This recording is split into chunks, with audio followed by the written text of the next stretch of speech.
tiré de l'appartenance du cabinet d'audit à un conseil technique ne tient pas la route. La direction générale précise que ce marché correspond à une demande de renseignement et de prix à compétition restreinte. La réaction de l'intersyndicale ne s'est fait pas attendre.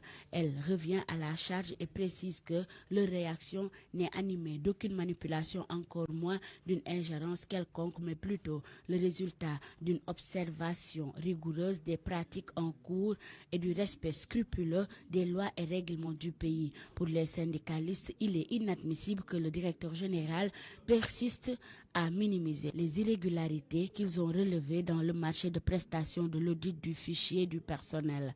En ce qui concerne le non-respect des travailleurs, les syndicalistes estiment que le maintien de la suspension des contrats constitue une atteinte grave aux droits des travailleurs. Les syndicalistes ajoutent que le directeur général semble oublier que les travailleurs qu'il traite avec tant de mépris sont la colonne vertébrale de cette institution. Saïmata Aou, et nous en parlions tout à l'heure de ces acteurs de la société civile qui jugent très grave les accusations de l'ex-directeur général de l'ONAS contre son ancien ministre de tutelle.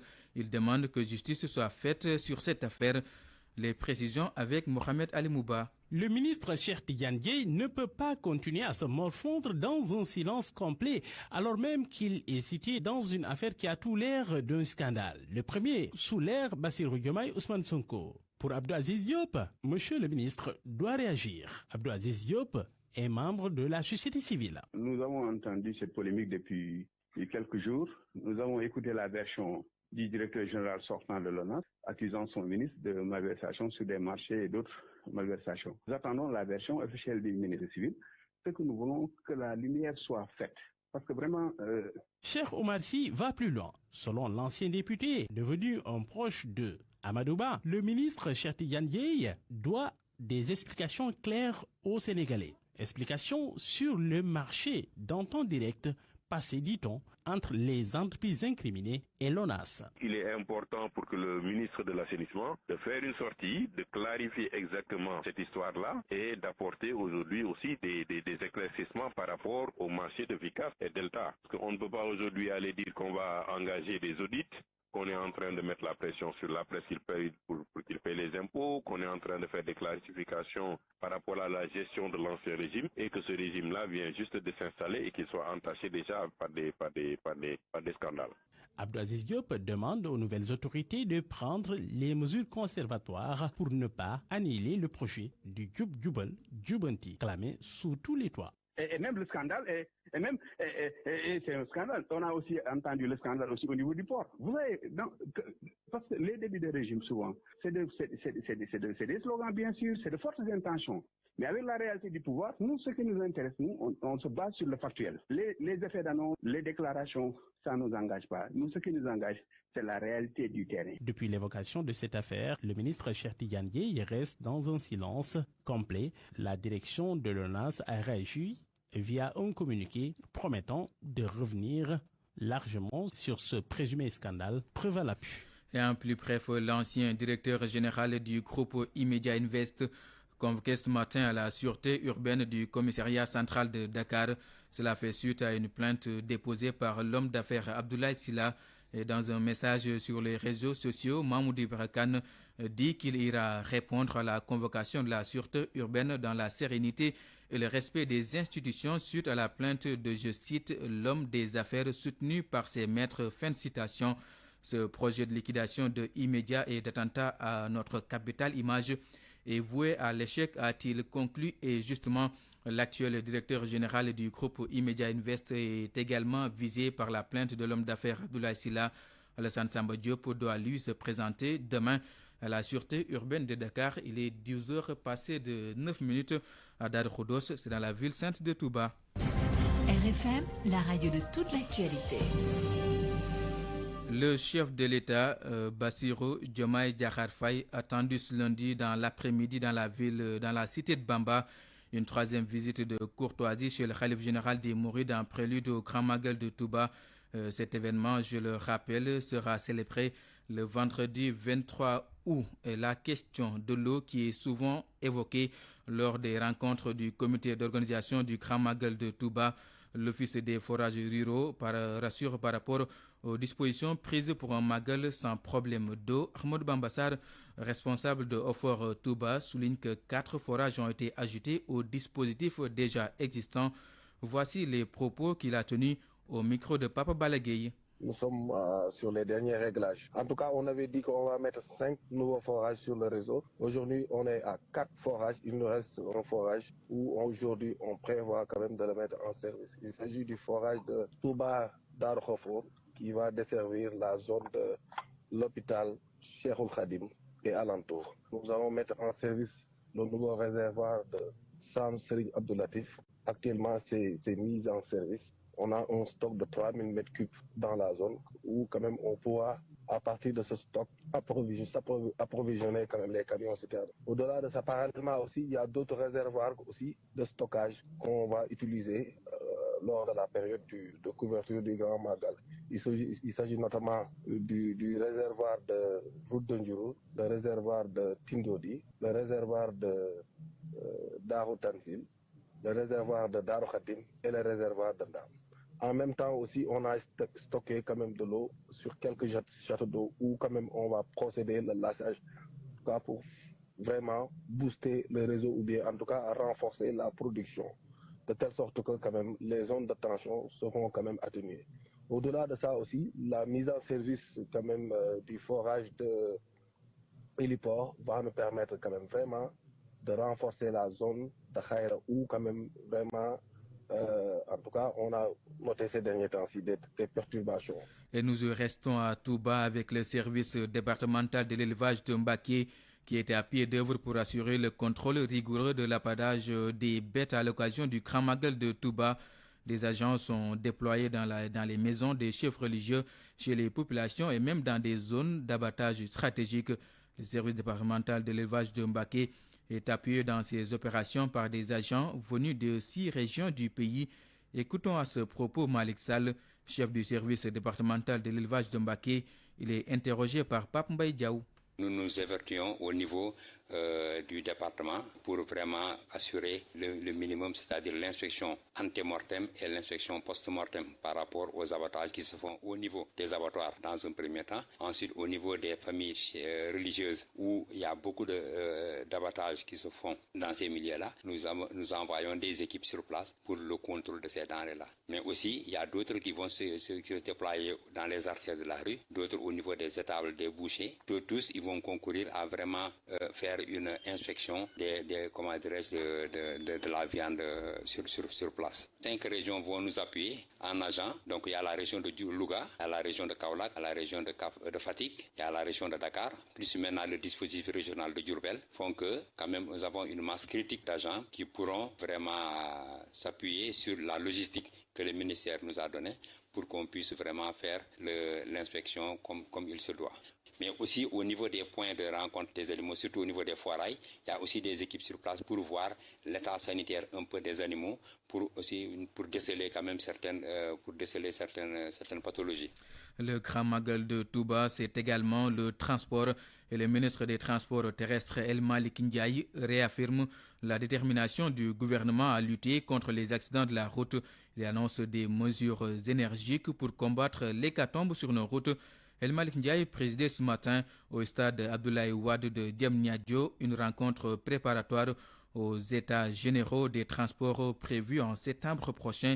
Il est au micro de Abdou Diouf Diagne. Ces derniers jours, nous avons connu une recrudescence des accidents de la route qui a coûté la vie à plusieurs citoyens. L'histoire des accidents, ce n'est pas que le ministère des Transports, même si nous avons la tutelle technique en cas de transport, mais c'est un ensemble d'acteurs qui sont en train de travailler en toute collégialité pour en tout cas trouver des solutions déjà rapides, mais aussi des solutions durables. Avec nos collègues du ministère de l'Intérieur, le ministre de la Santé, le ministre de l'Action sociale, mais aussi le ministre des Forces armées, nous sommes en train en tout cas de réfléchir après la réunion interministérielle qui a été tenue sur des solutions conservatoires et beaucoup d'initiatives ont été prises entre-temps, notamment pour aller vers un Magal paisible, vers un Magal sans accident. Mais les véritables solutions, les solutions durables, on les attend en tout cas au sortir des États généraux. Mais ce que je peux vous dire, c'est que l'État du Sénégal en tout cas, prend très au sérieux cette question des accidents et pour nous, il nous faut à la fois des solutions conjoncturelles, oui, mais surtout des solutions structurelles. Et donc, avec toutes nos équipes, nous sommes en train de faire le nécessaire.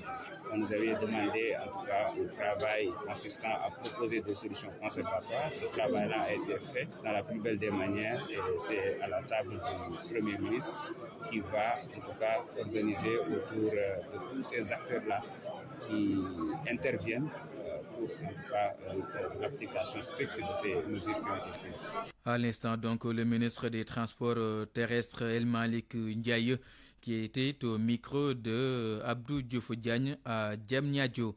Et puis la commune de Ndombo, Sandiéré et celle de Richard Toll qui sont à couteau tiré. C'est d'ailleurs l'un des titres de ce journal en cause. Une zone agricole communautaire de plusieurs hectares qui se trouve entre ces deux communes.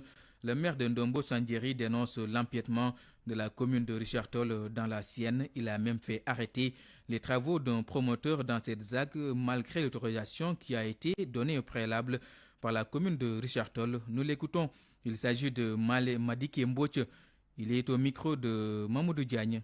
Comme vous le savez tous, la commune fait l'objet d'une spéculation foncière sans précédent. Les habitants de Richard Toll, de Ndiangué sont là en train de faire des achats avec des populations qui sont sans droit ni titre. Alors l'année dernière, on a constaté qu'il y avait donc un promoteur qui était en train de faire des bornages et quand nous l'avons sommé d'arrêter, il nous a dit qu'il bénéficie d'une ZAC. Une ZAC qu'on appelle ZAC de Richard Toll. Ça nous a étonné. On a dit mais comment une ZAC qui s'appelle ZAC de Richard Toll peut démarrer des travaux dans la commune de Ndombo sans que les autorités de Ndombo soient informées. Les travaux ont démarré dans une zone qui est censée être une forêt classée. On a été surpris qu'un promoteur puisse faire des travaux là où on nous a introduit en tant que commune. Il y a 4 jours, la brigade d'intervention de Ndombo a trouvé les mêmes personnes en train de faire des travaux et nous les avons sommés d'arrêter. Ils nous ont fait comprendre qu'ils avaient donc eu l'autorisation des autorités puisqu'ils sont dans la commune de Richard. Ce problème de frontière entre Richard Toll et Ndombo, c'est un problème qui se pose. On a demandé aux autorités de nous amener les documents et nous aussi on va amener nos documents, on va faire la confrontation. Ils ont fini par comprendre que au moins ne serait-ce qu'une partie de la ZAC est dans la commune de Ndombo. La première demande, c'est d'abord de voir l'empiètement de cette ZAC-là dans notre commune. Parce qu'eux, ils ont dit que la ZAC est totalement dans la commune de Richard Toll. Nous, on les a montré preuve à l'appui. Les travaux qui ont été initiés, c'est une partie qui est dans la commune de Ndombo-Sandiéré. Et nous quittons le nord du pays pour le centre. Les responsables de la coalition Diomaye Président Section Sibassor expriment leur indignation face à la situation de l'usine Sonacos de l'Indiane. Ils réclament un audit de la dite société ainsi que le départ de Flex Eau, accusé de fournir une eau de mauvaise qualité et en quantité insuffisante. Ces responsables de la coalition présidentielle interpellent l'État du Sénégal et c'est dans ce compte-rendu de Fatou Mbow. La situation préoccupante de l'usine Sonacos de l'Indiane suscite une vive inquiétude parmi les responsables de la coalition Diomaye Président à Sibassor. Ces derniers exigent un audit complet de la société avant d'envisager sa relance, a déclaré Alassane Diallo, coordonnateur communal. Sibassor fortement impacté par tout ce qui se passe à la Sonacos. Donc rarement de personnes qui aujourd'hui viennent travailler à la Sonacos. Maintenant, les jeunes sont partout. Donc vraiment nous exerçons les autorités au-delà de la Sonacos parce que communication des autorités pour que le nécessaire soit fait par rapport à ça. Par ailleurs, la gestion défectueuse de Flex Eau dans la région est également une source de préoccupation pour les habitants et les responsables qui demandent le départ de l'entreprise et en appellent aux nouvelles autorités. La situation de Flex Eau, le fil est extrêmement faible. C'est des situations qu'on ne connaissait pas avant. Les autorités prendront les dispositions, les mesures des douanes qui iront exclusivement à l'intérêt des populations sénégalaises. Avec Flex Eau, je crois qu'il y a des mesures à prendre. Malgré ces défis, il appelle à l'unité et à la mobilisation au sein du parti pour mieux préparer les échéances à venir. Nous lançons un appel à toutes les communes du Sénégal de faire pareil. Et puis le parti est ouvert. Les responsables de la coalition Diomaye 2024 à Sibassor intensifient leurs efforts pour continuer à contribuer au développement de la région du Saloum. Fatou Kaolack, Radio Futur Média. L'actualité internationale. C'est l'heure des actualités internationales et nous accueillons Anna Rocha. Bonjour Anna. Bonjour Boubacar Dian, bonjour à tous. Et ce 19 août, l'ONU célèbre la journée mondiale de l'aide humanitaire. Une journée qui coïncide avec la date anniversaire de l'attentat contre son quartier général à Bagdad en 2003. Les Nations Unies dénoncent aujourd'hui des violences, je cite, inadmissibles à l'encontre des travailleurs humanitaires. 280 d'entre eux ont été tués dans le monde en 2023, un record nourri par la guerre à Gaza notamment et qui risque d'être battu cette année 2024. Soda Cham. 2023 a été l'année la plus meurtrière pour la communauté humanitaire internationale. 280 travailleurs humanitaires sont morts dans 33 pays. La chef par intérim du bureau humanitaire de l'ONU a dénoncé ces violences et le fait que personne ne rende de compte. Une situation qu'elle trouve inacceptable, inadmissible et extrêmement dangereuse pour les opérations humanitaires partout. Selon les données du projet Aid Worker Security Database, plus de la moitié des décès de 2023 sont des humanitaires tués à Gaza lors des 3 premiers mois de la guerre entre Israël et le Hamas, principalement dans des frappes aériennes. Le Soudan du Sud, miné par des violences civiles et intercommunautaires, et le Soudan, où une guerre entre 2 généraux rivaux font rage depuis avril 2023, sont les 2 autres conflits les plus meurtriers pour les humanitaires, avec respectivement 34 et 25 morts. Mais pour l'ONU, 2024 pourrait bien être sur la voie d'une issue encore plus meurtrière. Entre le 1er janvier et le 9 août 2024, 176 humanitaires ont été tués. Soda Thiam. Et en France, le parti La France Insoumise qui menace de destituer le président Emmanuel Macron. C'est une possibilité crédible, a affirmé ce matin le coordinateur du parti Manuel Bompard sur RTL. La France Insoumise réclame toujours la nomination à Matignon de la candidate du nouveau Front Populaire, Lucie Castetz. Mais selon le journal Le Monde, cette initiative est largement rejetée par le reste de la gauche française, notamment les écologistes. Je vous rappelle qu'Emmanuel Macron doit recevoir vendredi prochain à l'Élysée les présidents de groupes parlementaires et les chefs de parti. C'est à la suite de cette série de consultations qu'il devrait donc nommer un Premier ministre. Israël, Hamas, Anthony Blinken en Israël pour tenter d'obtenir un cessez-le-feu. Un moment décisif pour les négociations, peut-être même la dernière occasion d'obtenir un cessez-le-feu dans la bande de Gaza et de ramener les otages, selon le chef de la diplomatie américaine. Déclaration faite ce lundi à Tel Aviv après sa rencontre avec le président israélien. C'est son 9e voyage dans la région depuis le début de la guerre entre Israël et le Hamas après plus de 10 mois de guerre. Anthony Blinken espère qu'il n'y aura aucune escalade ou provocation qui pourrait d'une manière ou d'une autre éloigner un accord de cessez-le-feu. Il est attendu demain mardi en Égypte où les médiateurs, c'est-à-dire l'Égypte, les États-Unis et le Qatar, doivent reprendre leurs discussions pour donc obtenir un cessez-le-feu. Merci Anna Rocha pour toutes ces actualités. RFM Sport.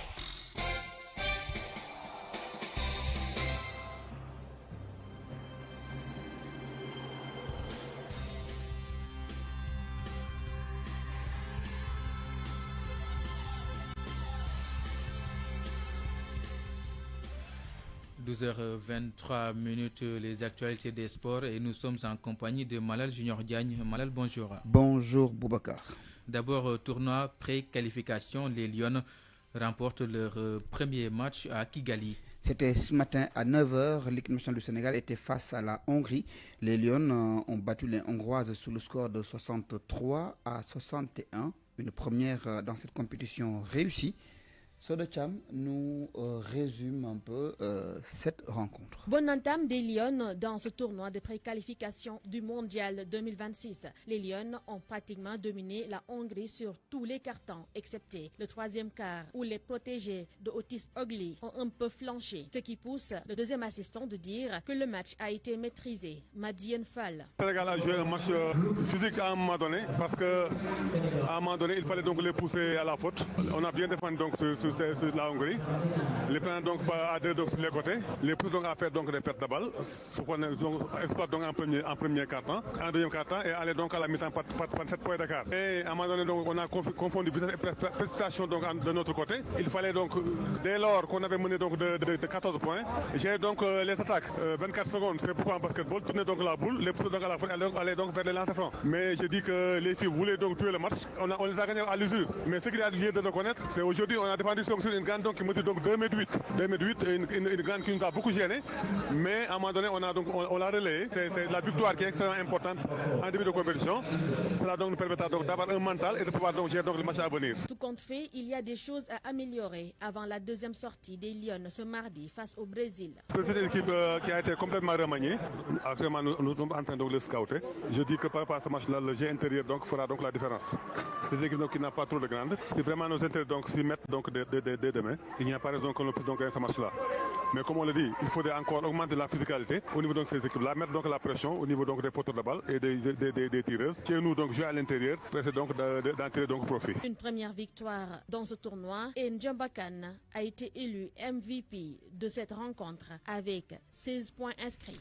Footballeur Teungueth FC et le Jaraaf de Dakar qui prennent une bonne option en compétition africaine. Les deux équipes sénégalaises engagées en Ligue des Champions et en Coupe CAF ont réussi un bon week-end à l'extérieur. Le Jaraaf de Dakar qui est allé s'imposer en Sierra Leone 1-0 devant l'équipe sierra-léonaise, et les Dakarois vont donc recevoir dimanche prochain pour finaliser cette victoire et passer au prochain tour préliminaire de la Coupe CAF, au moment où l'équipe championne du Sénégal, le Teungueth FC, a concédé le nul à Abidjan face au stade d'Abidjan. Match de retour également samedi prochain.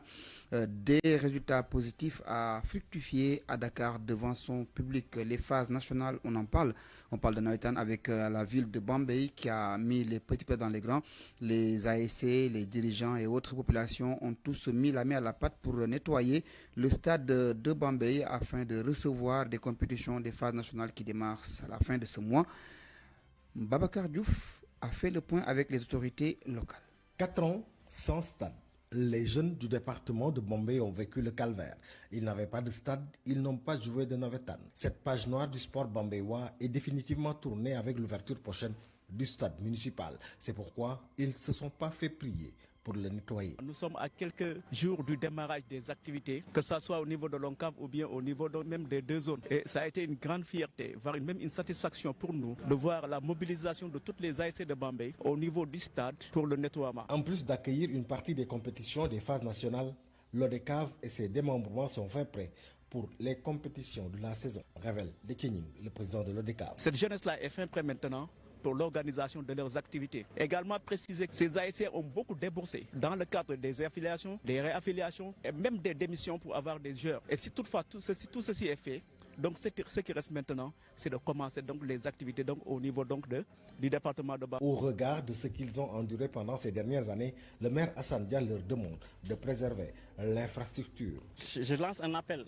à la jeunesse bambéoise, particulièrement à la jeunesse sportive, à s'activer pour vraiment mieux préserver ce stade, ce bijou. Et pour cela, je mettrai en place un comité de gestion qui sera l'organe de contrôle de suivi du stade. En plus du nettoiement du stade, les jeunes sportifs doivent aussi veiller à la bonne tenue de cette belle pelouse et de ces projecteurs qui illuminent le stade municipal de Bambey. Bambey, RFM Babacar Diouf. Et après le football, parlons de ce sport pas très connu des Sénégalais. Le badminton, après la compétition, place au bilan. La compétition, les championnats d'Afrique des U19 qui a été organisée à Thiès par la Fédération sénégalaise de badminton. Les Lionceaux n'ont pas réussi à remporter des médailles d'or, mais ils ont beaucoup appris. Le président de la Fédération sénégalaise, Antoine Djandi, tire le bilan de la compétition, mais également de l'organisation. Nous venons de clôturer la première partie des championnats d'Afrique U19.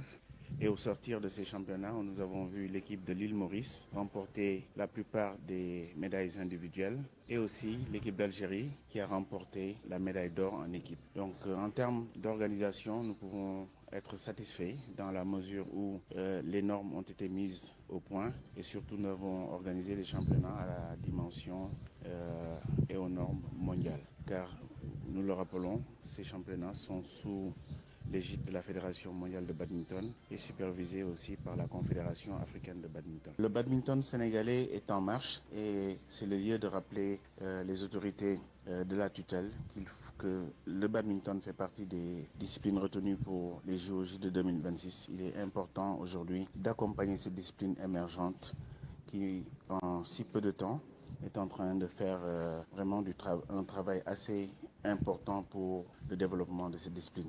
Il y a du potentiel. Si vous avez remarqué, à l'intérieur du pays, comme à Kaffrine, comme à Saint-Louis, on a du vrai potentiel. Donc il est important aujourd'hui de préparer ces jeunes, ces athlètes pour les joutes à venir. Michel Beau, président de la Confédération africaine de badminton, s'est réjoui de l'organisation et s'est magnifié du dispositif qui a été mis en place et surtout nous a félicité d'avoir mis la barre assez haute. Voilà donc, Boubacar, c'est tout pour le sport. Merci, Malal Junior Diagne. La presse du jour, lecture et commentaires, Youssouf Bodian, l'un de nos envoyés spéciaux à Touba. Bonjour. La polémique entre l'ex-directeur général de l'Office national de l'assainissement et le ministre de l'Hydraulique et de l'Assainissement à la une de plusieurs journaux parus ce matin. L'Observateur parle des premières fissures du Djoub Djoubel Djoubanti, le journal qui évoque de gravissimes déballages qui chahutent la rupture. Walfadjri parle de soupçons de corruption et de conflits d'intérêts et le journal qui en déduit que le projet est mis à mal. Il a été donc évoqué dans ce contentieux une affaire de véhicule de 80 millions de francs CFA qu'une entreprise contractante de l'ONAS a remis au directeur limogé. Dans la tribune, Dr Cherdian se défend et demande au Premier ministre Ousmane Sonko d'auditer la gestion du ministre Cheikh Tidiane Dièye. Cherdian donne sa version, l'ONAS réplique et menace, titre Le Soleil. L'ONAS qui roule à sens inverse estime Busby. Ces accusations et contre-accusations entre Dr Cherdian et Cheikh Tidiane Dièye, qualifiées par le journal Le Quotidien de débat dans les égouts. Enquête parle de crise à répétition et confusion communicationnelle qui sont des défis du gouvernement. Le journal a décelé une confusion entre communication politique et publique exacerbée par des réponses souvent tardives et maladroites, selon enquête qui donne pour exemple l'affaire ONAS où il note un duel entre la communication et l'information au port autonome de Dakar, mais aussi la grève dans les collectivités territoriales, un dialogue de sourds. Les affaires ONAS Port autonome de Dakar que l'I Quotidien qualifie de gros scandales au cœur du régime de Diomaye. Justement, le président de la République qui est attendu à Touba cet après-midi, Bassirou Diomaye Diakhar Faye, va s'entretenir avec le khalife général des Mourides, Serigne Mountakha Mbacké, à quelques jours de la célébration du Grand Magal prévu vendredi prochain. C'est dans un contexte de recrudescence des accidents de la route entre Diourbel, Fatick, Koumpentoum et Mboro. 18 morts en 72 heures dénombrés par Source A. Le journal Vox Populi parle de cadavres qui s'empilent sur nos routes et compte 19 morts en 4 jours. La série noire continue malgré les directives étatiques pour endiguer le phénomène, note Sud Quotidien. Le journal L'Observateur donne la parole à des acteurs du secteur qui proposent des pistes de solutions pour lutter contre la recrudescence des accidents.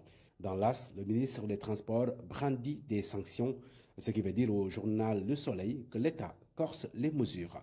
Justement, l'État du Sénégal qui a rompu son contrat avec ACWA Power, c'est dans le cadre du dessalement de l'eau de mer, un dossier qui, selon le quotidien, a créé une friture entre Dakar et Riyad. La visite de Mary Teuw Niane en Arabie Saoudite a échoué, informe Source A, qui donne les détails de ce qu'il qualifie de douche froide. Libération s'intéresse ce matin à l'aide allouée par l'État du Sénégal à la presse en 2023 sur la piste de l'argent, titre le journal, qui propose à ses lecteurs les détails de tous les bénéficiaires. En sport football, premier tour aller de la Ligue des Champions et de la Coupe de la Confédération africaine. Bonne opération de Teungueth FC et du Jaraaf de Dakar à l'extérieur, titre record, qui parle également de la victoire d'Al Hilal sur Al Nasr en Supercoupe d'Arabie Saoudite. Koulibaly frustre encore Sadio Mané, écrit le quotidien sportif du groupe Futur Média. Bonne lecture à tous. Bonne lecture à vous aussi, Youssouf Bodian, pour cette presse du jour et qui met fin à ce rendez-vous avec l'information à 12h passées de 34 minutes. Dans une dizaine de minutes, le journal de la sécurité routière offert par la SECA, Une présentation de Aminata Ba, mais tout de suite, le journal du Grand Magal de Touba, une présentation de Georges de Diop. Georges, l'antenne est à vous.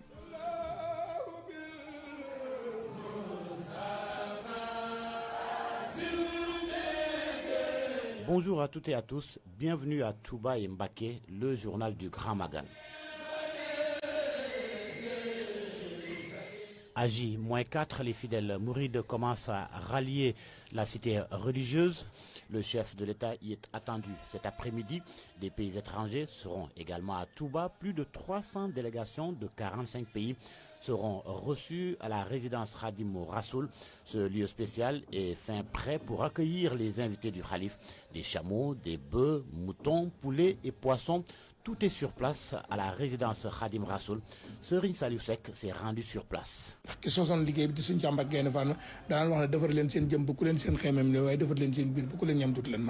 Ibra Kane du Daïra Wilaya est un membre clé du comité d'organisation du Grand Magal. C'est lui qui gère tout ce qui est restauration au niveau de la résidence Khadim Rassoul. Tout est sur place, les moutons, les bœufs, les chameaux, les poulets. Il y aura même du riz aux poissons, les boissons, les fruits, tout, on va tout préparer.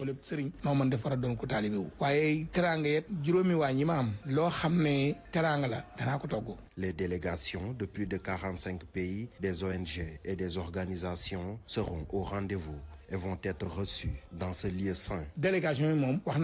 On doit recevoir beaucoup de délégations, on attend au moins celles de 45 pays. Elles seront les hôtes du Khalif pour juste assister au Grand Magal. On doit faire notre mieux.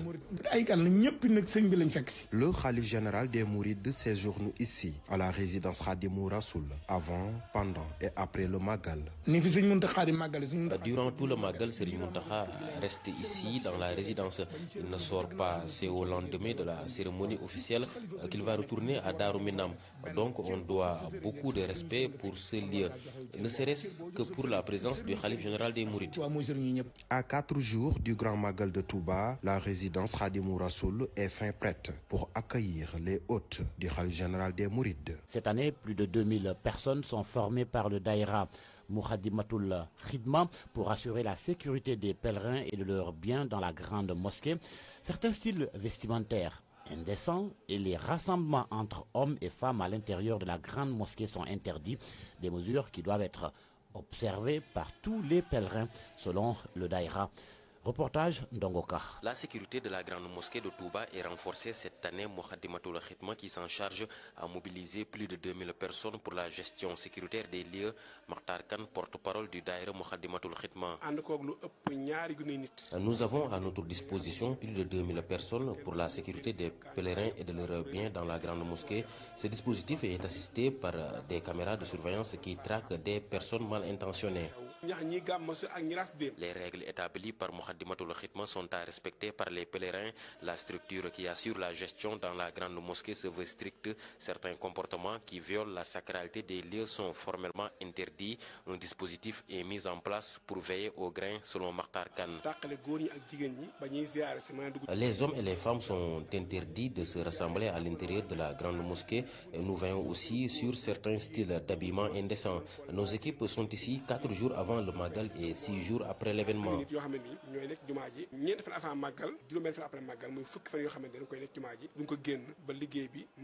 L'hygiène des lieux n'est pas négligée, Mokhadimatul Khidma met beaucoup de moyens pour l'entretien de la grande mosquée.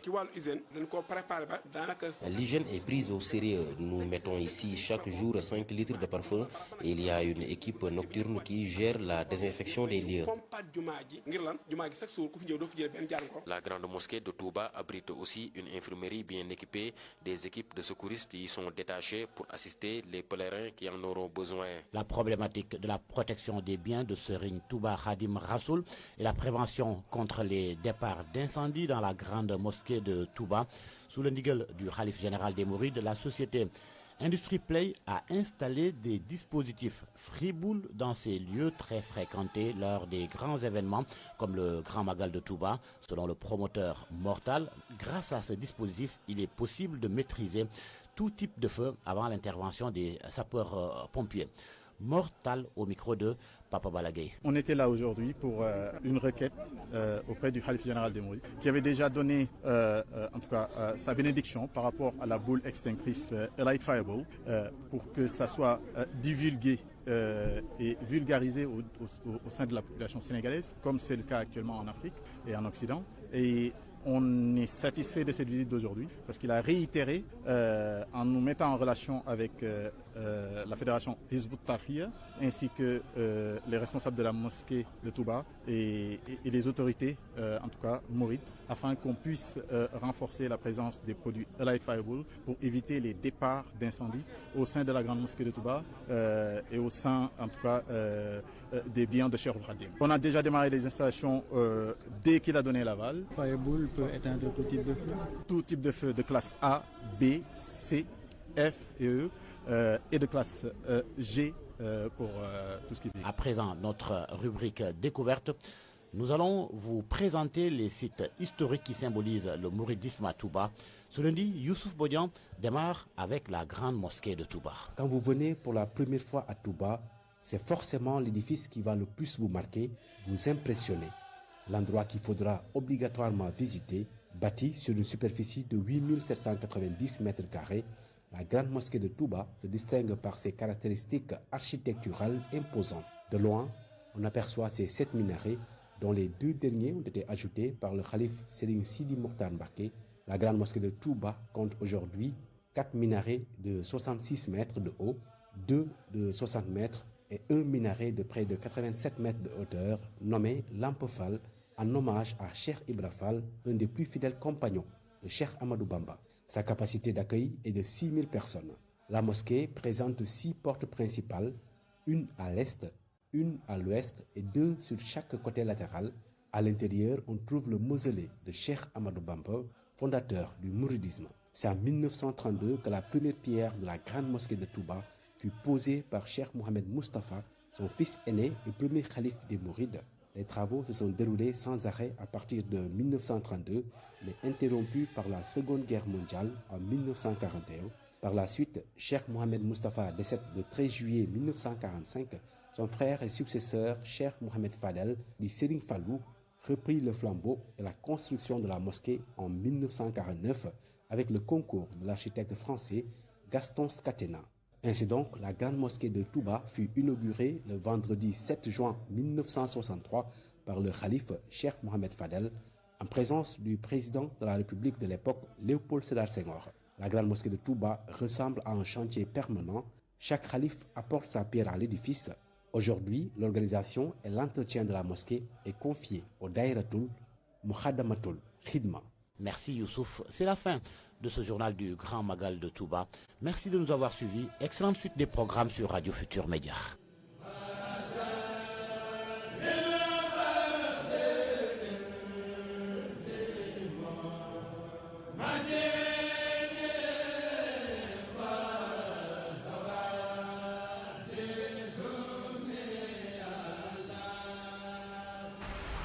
À l'occasion du Grand Magal de Touba, la Naser et l'autoroute de l'avenir organisent une campagne de vérification gratuite de véhicules du 18 au 21 août 2024 de 9h à 17h.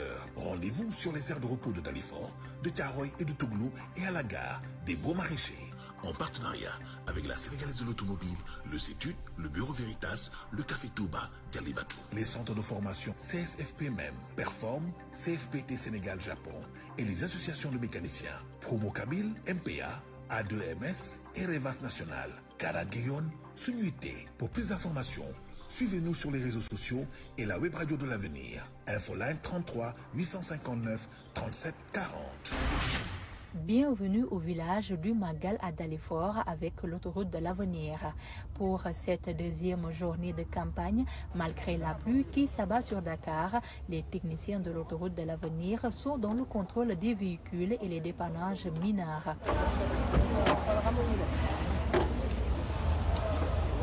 Les chauffeurs des transports en commun ou même les particuliers continuent à se soumettre au contrôle de leurs véhicules. Ils magnifient à l'unanimité cette initiative de l'autoroute de l'avenir et demandent sa pérennisation. Moi, je suis venu en 2023 ici. On prépare des Magal 2023. Quand vous venez ici, les voitures là, impeccables pour les transports. On a fait 3 allers-retours Dakar-Touba. Vers 17h, Inch'Allah, moi je quitte ici pour aller à Touba. Mais je dois aller aujourd'hui à Touba, donc je pense bien que les 2 vont suffire. Je viens de Pikine, Guinaouraye. Je viens de passage par rapport à ma carte de rapido. La suite m'a fait comprendre qu'il y a des personnes qui sont ici. Donc je suis passé par là pour qu'on puisse faire certaines vérifications par rapport à la normalité de ma voiture. Ouais, je pars à Touba, présentement même. Ah, machallah, machallah. Nous, assez presque, mais l'avenir, c'est bon pour nous. Là, c'est 50 ans, 60 ans. Très bonne initiative. Moi, je devais aller acheter des balais, nettoyants, injecteurs. Tout ce que je devais acheter, on me l'a donné ici gratuitement. Donc, il faut qu'on le fasse, pas seulement pour le matin, mais chaque 2 mois, 3 mois.